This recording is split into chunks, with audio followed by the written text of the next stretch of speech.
Welcome to Penrose Learning, where we make understanding easy. You start by preparing your device so night mode behaves predictably. First, reduce system brightness to between 20 and 40% and turn off adaptive brightness so it won't change mid-match. Next, enable the phone's dark theme or the night light filter and set warmth around 60 to 75% to cut blue light.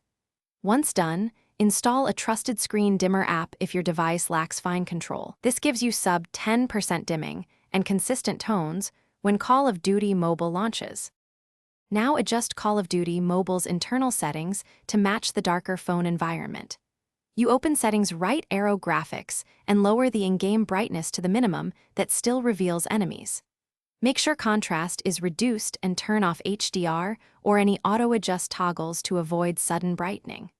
Once these are set, apply an in-game color filter or a trusted overlay configured for warm, dim tones. This blends with your system night settings and preserves visibility while finish by testing your night mode across maps and match types to ensure enemies remain visible without glare.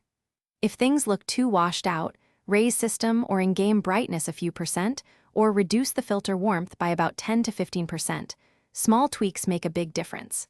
Once satisfied, always restart the game so settings fully apply. If settings don't stick or the overlay won't engage, clear Codm cache, relaunch, and reapply your dimmer. This fixes most persistent issues.